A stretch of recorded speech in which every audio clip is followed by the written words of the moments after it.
All right, I'm here today to present a refutation speech against Maria's claim that the current expressway teardown movement in American cities is counterproductive. She supports this with three secondary claims: urban teardown methods lack good design, urban teardown is unsustainable, and this type of urban planning strategy will not necessarily alter human behavior.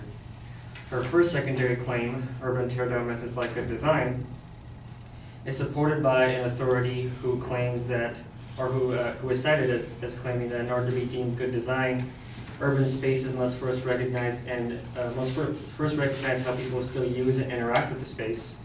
And the reasons for why urban teardown methods lack good design, according to her authority, is that it's not substantive planning or good design to simply tear down expressways and slap things over with a boulevard, tunnel, trench, or mass transit band-aid.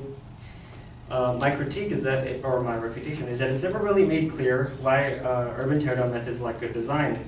All that is said is that urban teardown methods lack good design because it lacks, urban teardown methods lack good design because it is not good design to replace expressways with a boulevard, tunnel, trench, or mass transit band-aids.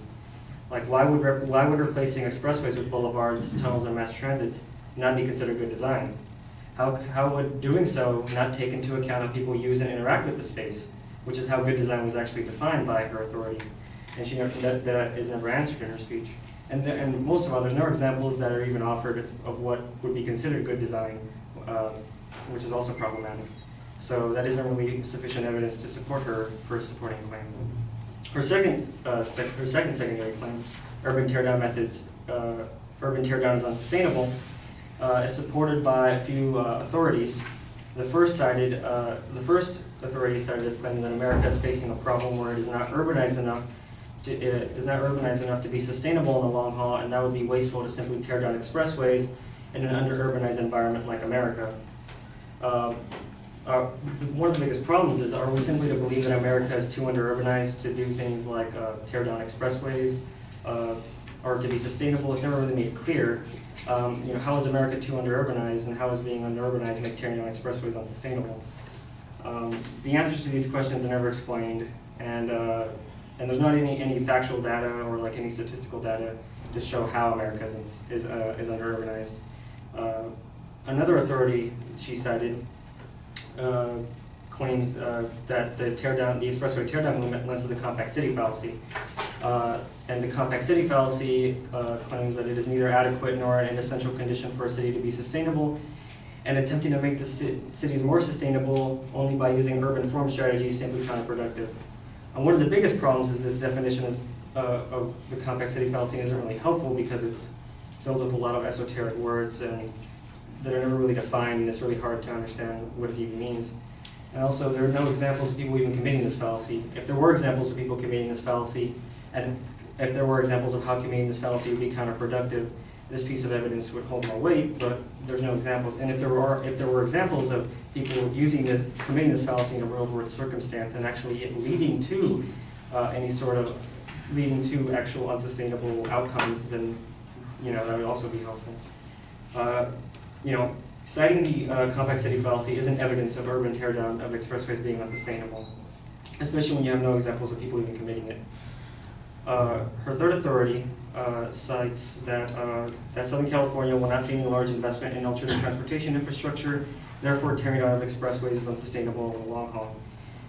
It's never really explained, the warrant seems off. It doesn't really explain how California not getting any large investment in alternative transportation would lead to them not being able to, or leading to the tearing down of expressways being unsustainable over the long haul. There doesn't really seem to be much explanation of the warrant there. And there are no examples cited that even prove that the tear down of expressways is even happening in Southern California. And even if there was evidence of Southern California seeing tear down of the expressway, it's still not clear how that's even how those two things are even connected. So my opponent's third secondary claim, urban teardown will not necessarily alter human behavior, doesn't really make much sense. How can you say that people's behavior would not be altered if you tear down an expressway that they take whenever they go to work? Your behavior would necessarily be altered if your environment is altered, so it wouldn't make much sense to claim that it would not necessarily lead to your behavior being altered if the environment around you is changing.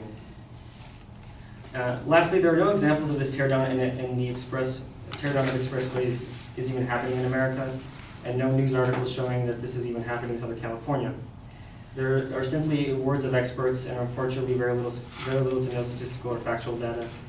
And so it is clear that my opponent has failed in supporting her proposition that the current expressway teardown movement in American cities is counterproductive. Thank you.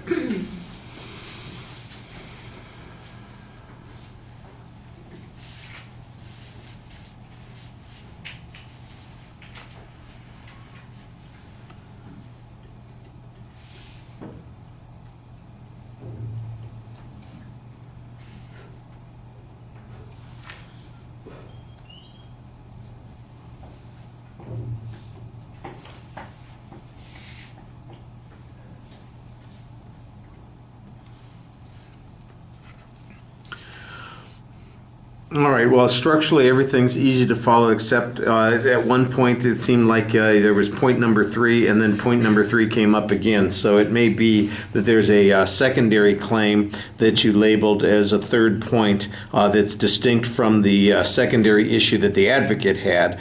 So that was a little bit confusing. But other than that, you did signposting on the major points pretty clearly. On the first point, you kind of explained how it's basically a begging the question, it can't be good design because it's not designed good. That's kind of the way it comes out. And your explanation on it raises some legitimate questions. I think that you asked the right questions, and the absence of any example to illustrate the point, I think, does raise a legitimate issue as to whether or not the advocate's argument is clear to begin with.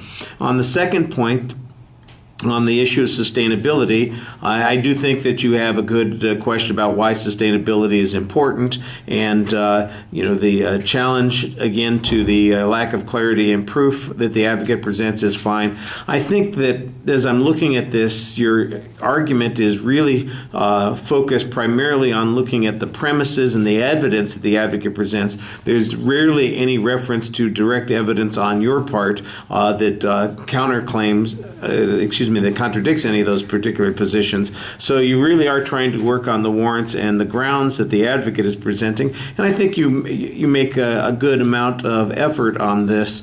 It's clear that you've thought about it a lot. Whether or not that would be sustainable, let me use that term, whether or not it would be adequate in a debate, for instance, where you're having to do this instantaneously afterwards, it might be a little bit harder. I think you had to kind of massage the language a little bit to make your argument clear. Hopefully we won't have anything that's quite as complicated and abstract at the same time for the debates that we're going to be doing. Like I said, the labeling here on the third point was a little bit clear, but then once you got to the advocate's third point, I understood what you were talking about human behavior. I mean, you asked a reasonable question on that point. You're having to read a lot. I think you could use a little bit more data that says that we're in fine shape, that the urban planning situations don't represent any threat to either the environment or economic issues. We're not having any of those kinds of problems. That might have given you a little bit more supplemental information, but your analysis, I think, is very solid. All right.